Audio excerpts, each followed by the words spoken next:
Olá, está começando mais um Jornal da TVE. Mas como você pode perceber, este é um jornal diferente. Essa é a homenagem da nossa emissora aos 166 anos de Juiz de Fora.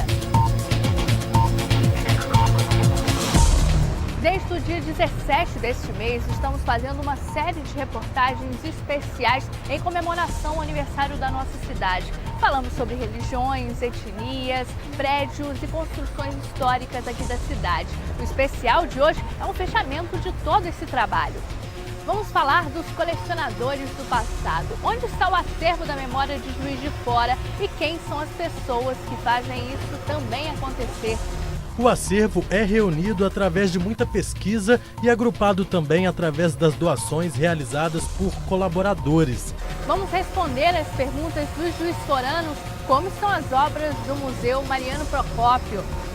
Vamos falar também das personalidades que ganharam destaque aqui em Juiz de Fora, relembrar um pouco desse passado. E para contar tudo isso é preciso de uma TV que conheça a sua cidade. A história da TVE se mistura com a história de Juiz de Fora, já que 31 de maio é um marco em comum. Isso nos emociona muito, né? Porque nós tivemos às 11h15 da manhã os primeiros sinais da TVE e que estão até hoje aqui. O nosso especial de 166 anos está começando.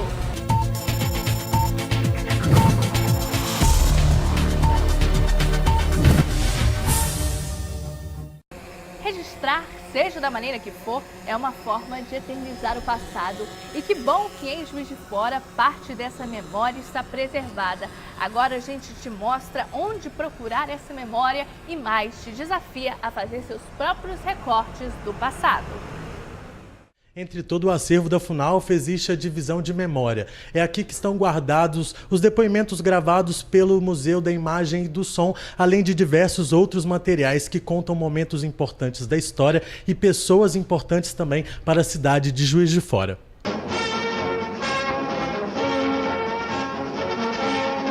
A divisão de memória foi criada por Dom Evelino Nóbrega, inspirado no Museu da Imagem e do Som do Rio de Janeiro, que tinha o objetivo de gravar depoimentos de pessoas que fazem parte da história de Juiz de Fora, como artista plástico, políticos, né, jornalistas, pessoas que marcaram a cidade de Juiz de Fora.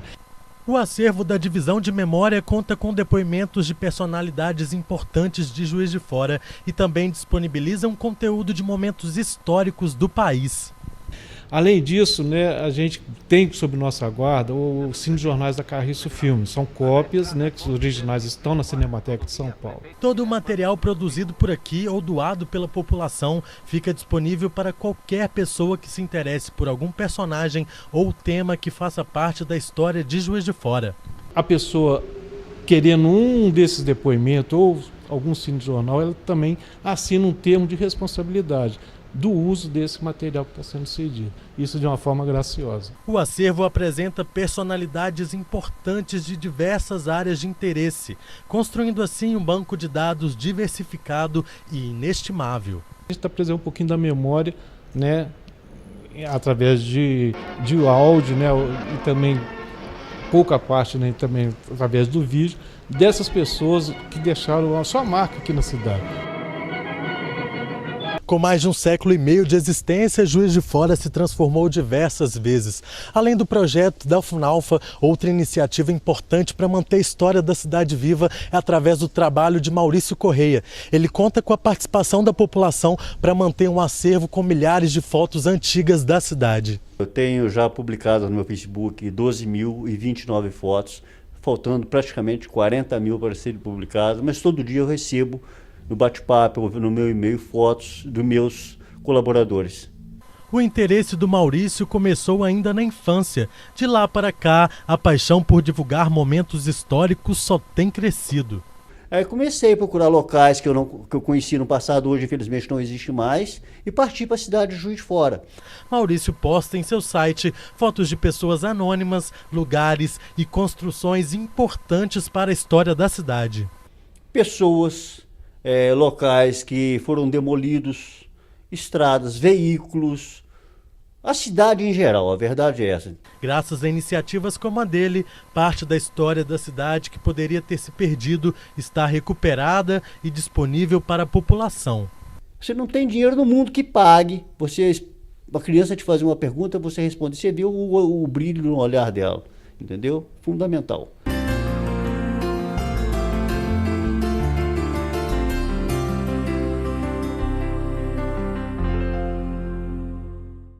E ao longo desse especial vamos mostrar para você quem são os juiz-foranos que deixaram sua marca na cidade, seja na política, no esporte, na educação, no campo da religião, na cultura e até no anonimato. O primeiro deles é o norte-americano Moore, ou Mr. Moore, como era mais conhecido. Ele chegou a Juiz de Fora e dedicou todo o seu tempo ao Colégio Granbury. Lá ele implantou técnicas de ensino que trouxe do exterior e conquistou todos os seus alunos com a sua simplicidade. Ele chegou aqui em Juiz de Fora em 1919 para assumir aqui no Granbury, por indicação do Conselho Superior do Granbury, a cadeira de História, onde ele viria lecionar. Ele nasceu em Foster, no Kentucky. Muitas pessoas, muitos ex-alunos têm o Mr. Moore como assim o símbolo do Granbury, né? Pelo seu trabalho, pela sua dedicação, pelo seu carinho com os alunos. Por quê? Porque o Mr. Moore sempre se preocupou em não ser só o reitor. Ele se preocupou em ser uma pessoa que fizesse o bem, que fizesse com que os alunos que estavam aqui no Granbury, quer como alunos externos e principalmente como alunos internos, esses principalmente, se sentissem em casa. Em 1922, quando ele assume a reitoria do Granbury, ele cria, no dia 14 de novembro, a Associação dos Granburienses. Essa associação, ela tinha a finalidade de prestar ajuda aos alunos necessitados do Granbury. Em 61, um grupo de ex-alunos do Granbury, que eram vereadores, eles conseguiram aprovar um projeto. E esse projeto deu origem, em setembro de 1961, no dia 15 de setembro de 61, à Rua Mr. Moore, né, que era a antiga Rua Cis e passou a se chamar Rua Mr. Moore. Padre Wilson também era um educador, mas não só pela religião católica. Um personagem que nos deixou cedo, mas que foi marcante para a história de Juiz de Fora. O Wilson veio para o seminário em 39. Eu cheguei em 38. Em 39 ele estudou no ano anterior, ou 2 anos antes, não sei, no Colégio São José, que estava situado ali na esquina da Rio Branco com o Dr. Romualdo, né?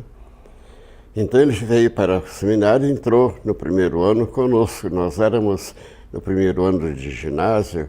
Ele entrou para batalhão, foi para 2 vezes com o batalhão para Suez. E me parece que lá em Suez ele pegou esse micróbio, né, questão de dente, não sei, que acabou com o coração dele. Quando ele chegou, por exemplo, de Suez, né, uma das que ele chegou de lá, foi uma passeata na cidade toda, né, para recebê-lo. O enterro dele foi uma apoteose, né, porque ele era muito ligado aos taxistas, inclusive tinha um táxi que ele entregou para um motorista, né, um taxista pobre, preto, para sobreviver, né? Para não trabalhar só de empregado dos outros taxistas, né? Tinha esse carro do Wilson na mão dele durante o tempo todo que ele viveu. E ainda hoje, no nosso Jornal Especial, vamos falar de mais 4 personalidades que se destacaram em Juiz de Fora. E logo depois do intervalo, vamos falar das obras do Museu Mariano Procópio.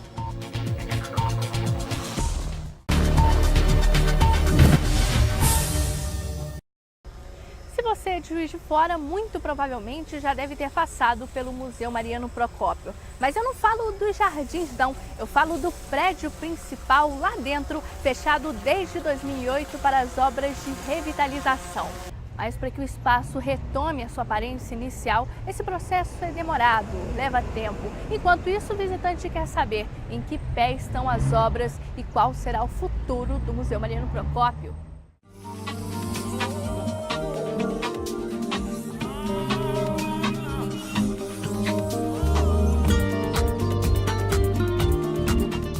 qual etapa que já foi realizada lá no museu e qual que está faltando fazer para que a gente possa ter acesso lá em cima nas obras que estão sendo feitas no museu.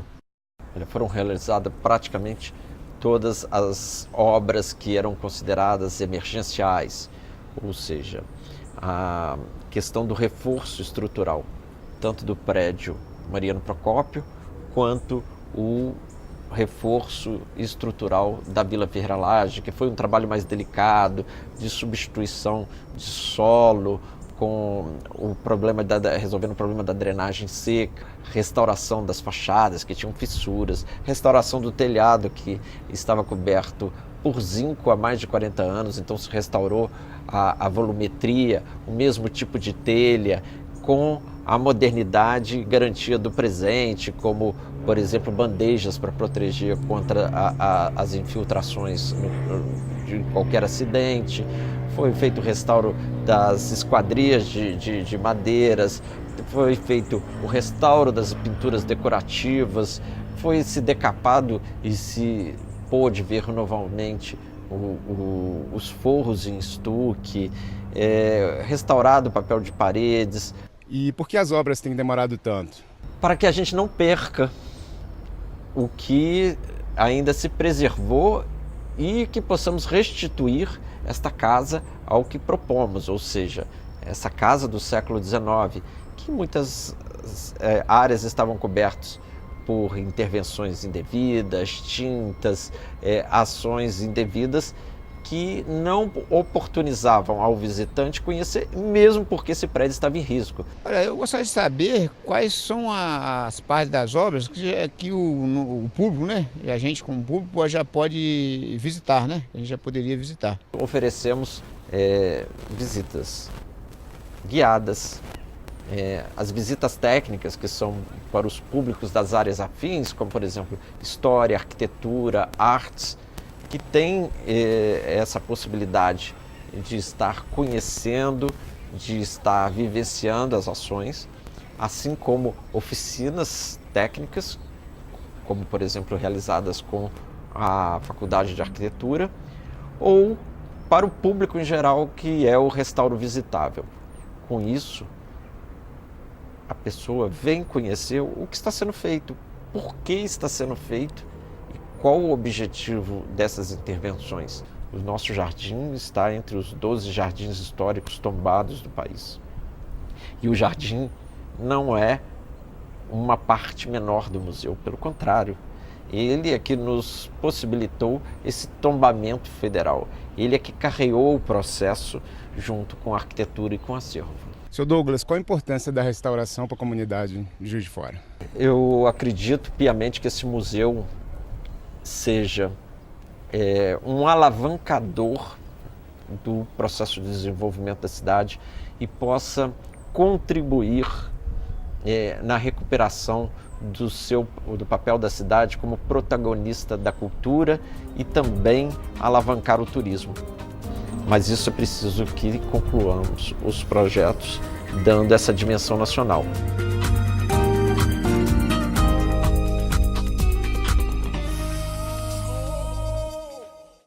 Todo o desenvolvimento de uma cidade acontece pela mão das pessoas. E Francisco Antônio de Melo Reis foi uma dessas pessoas que mudou efetivamente a história de Juiz de Fora. O ex-prefeito aqui da cidade mudou a rotina dos juiz-foranos com obras importantes aqui para a cidade. Melo Reis sempre foi um político. Ele foi político por essência, político por natureza. Na academia foi presidente de Grêmio Literário, depois já no tempo de estudante de História da FAFILE, Faculdade de Filosofia e Letras. Ele foi presidente do diretório acadêmico. Ele faz parte daquela fração mínima de administradores brasileiros que trabalham de olho, não na próxima eleição, mas de olho no futuro. Ele tinha como objetivo preparar a cidade para o século XXI.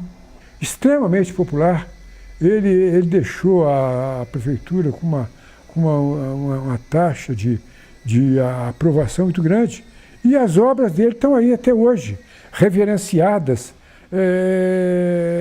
A Avenida Rio Branco, esse sentido longitudinal dela, ligando o sul ao norte da cidade, ela ganhou esse aporte moderno que ela tem, com faixa seletiva de transporte, que é a terceira do país. Uma outra inovação para a época também foi os grandes carnavais. Juiz de Fora, parece brincadeira hoje que nós nos vemos assim tão encolhidos em matéria de carnaval, e quando a gente lembra que Juiz de Fora teve um dos maiores carnavais do país, chancelados pela Embratur. Eu diria que a grande importância de todas essas realizações do professor Francisco Antônio de Melo Reis é exatamente a de inserir Juiz de Fora nesse novo contexto socio-urbanístico do país. Em questão de liderança, o nosso próximo personagem é recordista. Francisco Queiroz Caputo escreveu seu nome na história mundial como o dirigente que por mais tempo liderou um clube. Ao todo foram mais de 50 anos de Esporte Clube Juiz de Fora. A relação do Caputo com o esporte era uma relação de amor puro, de amizade, de afeto, de carinho, de tudo que envolve um ser humano apaixonado por aquilo que faz com a entidade. Tudo que um dirigente podia fazer de bom para uma entidade, o Caputo fez, em todos os sentidos, sentido ético, moral, financeiro, esportivo. Basta dizer que ele, durante o seu mandato, foi agraciado com a medalha do mérito esportivo dada pelo Ministério da Educação no grau de comendador.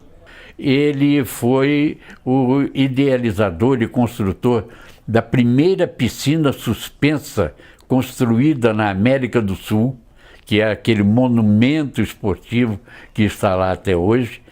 E sem falar isso no rigor da disciplina que ele exigia não apenas dele, mas de todos. Ele exigia dele em primeiro lugar para servir de exemplo. A origem disso provavelmente tenha sido o fato dele ter sido eleito numa assembleia em que o clube estava mais para fechar do que para continuar. Mas como ele era um homem muito perseverante e muito senhor de si, e ele falou: o esporte não pode fechar, e não fechou. Caputo, quando assumiu a presidência do esporte, era um homem muito rico. E quando ele saiu da aposentadoria, da presidência, 51 anos depois, ele era um homem pobre, porque tudo aquilo que ele pôde de si, ele deu ao esporte. O Caputo, eu tive a honra de ser genro dele. Ele me confiou a sua filha, casei-me com ela, e entre eu e ele havia uma relação de respeito e, da minha parte para ele, de muita admiração. Eu nunca me cansarei de dizer que foi um segundo pai que eu tive. E dele eu recebi exemplos maravilhosos que não sei até se eu consigo seguir a mesma trilha dele, mas pelo menos procuro. E no último bloco da nossa série especial, vamos contar novas histórias de personagens que marcaram época aqui na cidade e relembrar a primeira transmissão da TV Juiz de Fora.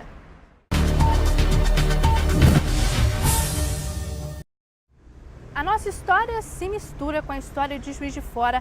A nossa programação é voltada para você que é de Juiz de Fora. A nossa linguagem, o nosso jornalismo, os nossos princípios. E as coincidências não param por aí. Nesse 31 de maio, a TVE também tem o que comemorar. Em 1981, acontecia o primeiro sinal, a primeira retransmissão, o primeiro passo de um longo caminho que a gente quer trilhar junto com você. Olá, estamos começando mais um programa Jane Aragão Convida. Bom dia, hoje é segunda-feira, dia 23 de maio de 2016, está no ar a mesa de debates aqui na TVE Juiz de Fora. Olá, boa noite, agora são 7 horas, confira os destaques do jornal de hoje. O professor Josino Aragão, que nós trabalhávamos juntos já há bastante tempo, nos informou que era a ideia dele implementar mais o curso de eletrônica. E nesse curso de eletrônica, nós tínhamos uma cadeira que era sinais de rádio e televisão. A partir daí, nós levantamos junto ao Dentel, que era o Departamento Nacional de Telecomunicações, qual seria a possibilidade de nós termos um canal em Juiz de Fora. E logo depois foi agraciado com a Fundação Educativa Pio XII, que ganhou um canal de televisão e um canal de FM. Isso nos emociona muito, né? Porque nós tivemos às 11h15 da manhã os primeiros sinais da TVE e que estão até hoje aqui. Eu achei que tinha que fazer um programa com pessoas de Juiz de Fora, para Juiz de Fora, para servir de exemplo para as pessoas. E aí eu fiquei imaginando, tanto é que meu programa eu demorei 2 anos para jogar ele no ar, né? E faço hoje, faço amanhã. Eu devo muito à saudosa Zilma, né? Que ela realmente me deu assim uma pilha muito grande e falou: não, você tem que fazer, tá bom e tal. E aí eu lancei o programa no dia 29, né, de novembro. E aí de 2009, nós estamos no ar aí e já cheguei nos 300. Eu fui para a TVE em 2012, apesar de, enquanto filha do fundador, ter sempre acompanhado os trabalhos da TVE, mas efetivamente na direção executiva eu priorizei os programas locais, né? Essa é a grande deixa da TVE, que desenvolve a sua história juntamente com a história da cidade. E também o nosso telejornal. Foram criados vários quadros, um deles que eu destaco com muito carinho é o Super Saudável, né? A deixa de hoje, os cuidados de hoje, de toda a sociedade. Esse visionário Josino Aragão, meu pai, com muito orgulho, quis trazer para a história da cidade essa contribuição e a gente apenas deu seguimento. Com o sinal digital, nós estamos aí com a expectativa de abranger um público cada vez maior e com a qualidade que nós pretendemos inserir nesse cenário, voltado para o segmento educacional, o segmento cultural, nos tornarmos diferentes. O plano é com a excelência buscar crescer, né? Dentro de um patamar onde que a excelência seria a prioridade e o crescimento, ainda que qualitativo, né? Buscar aí ser inserido também dentro do quantitativo. A gente fica assim muito feliz que Juiz de Fora é uma cidade muito acolhedora, né?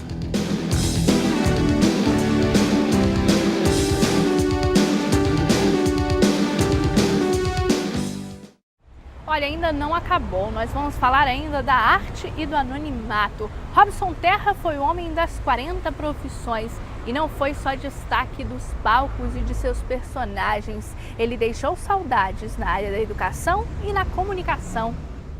Esse menino praticamente entrou na minha vida quase que como um filho. Durante muito tempo, o Robson trabalhou no teatro, depois ele fez concurso para o Banco do Brasil. Teve um grande momento que ele ficou em angústia, que não sabia se ele parava a faculdade, porque ele fez faculdade de jornalismo, por causa do Banco do Brasil. Robson adorava Emilinha Borba. Emilinha Borba é uma cantora que eu também gostava, e o trabalho dele da faculdade, que seria um TCC, seria uma coisa, foi sobre Emilinha Borba, que ele conseguiu uma entrevista com ela e muito feliz. O que eu me lembro mais é do Robson ator que segurava o tranco. Eu fiz Aprígio no Beijo do Asfalto e naquela época não existia tapa cenográfica, era tapa na cara. Então nós éramos muito esquentados, eu batia nele, dele sangrar em cena e a gente segurar a barra. O Robson sempre me provou que não é o tamanho, a quantidade de texto que faz o grande ator, que faz um ator especial. Porque ele às vezes com um pequeno papel ele conseguia se mostrar importante. Quando eu descobri que ele morreu, eu fiquei algum tempo perguntando. Por quê? Porque ele já tinha feito uma safadeza anteriormente. Ele tinha posto um anúncio fúnebre numa peça que ele ia fazer, para ele chamar a atenção, ele tinha posto um anúncio anunciando a morte dele. Ele tinha um texto muito bom e ele era capaz de pular de um lado para o outro, assim, televisão. Ele era extremamente midiático nas coisas que ele fazia. Mas, indiscutivelmente, a força do teatro estava presente nas aulas que ele dava, nas formas com que ele atuava.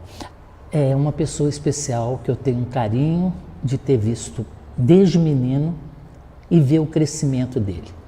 Acho uma pena que ele tenha ido tão cedo, mas acho que era uma pessoa que não podia envelhecer. E entre tanta gente do ir e vir das ruas, personalidades nascem do anonimato do dia a dia. A Maria do Calçadão foi uma delas. Será que você se lembra dela lá da Câmara Municipal ou do Parque Alfield? Maria Pereira da Silva era conhecida pelos amigos como Dona Lia, mas para os juiz-foranos ela era a Maria do Calçadão. Eu amei a Maria do Calçadão.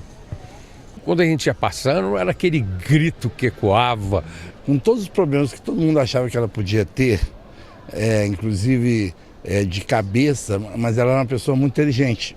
Ela sabia o que falava. Então, várias vezes ela sentava no plenário para assistir uma sessão do plenário dos vereadores, né, numa sessão ordinária, e ela gritava, às vezes, com aqueles gestos dela de grito, de protesto, de que o povo estava passando fome, que o povo estava passando dificuldade, que a passagem estava alta, que o governo não estava ajudando. Fazia sapatinho, muita coisa, sabe? Eu lembro que ela ficava tricotando aí, né? Juiz de Fora é uma cidade muito afetiva e, graças a Deus, não tão grande como as metrópoles, né? Para que possa cultivar essas memórias, não é? Não somos mais nós que vivemos, são eles que vivem em nós, não é? É essa lembrança, é essa memória que nos faz continuar vivos. Aqui na Câmara Municipal e nessa região da Rua e do Parque Alfield é que a Dona Lia ficou conhecida como Maria do Calçadão. Em 166 anos, a história de Juiz de Fora foi construída diariamente pelos juiz-foranos. Isso que faz dessa história ainda mais especial. Então, parabéns a Juiz de Fora e parabéns a você que fez e faz parte dessa história. Quando a gente fala parabéns Juiz de Fora, a gente quer dizer parabéns Moacir, parabéns José, parabéns Maria, parabéns João. A gente está dando parabéns para você que mora e modifica este lugar. Então, se você viveu ou vive aqui, a gente te diz que esse aniversário também é seu. Afinal, em vez de ficar mais velha com ela, você fica cada vez mais experiente. O nosso Jornal Especial fica por aqui, mas a cidade não para. Obrigada pela companhia e até o próximo aniversário.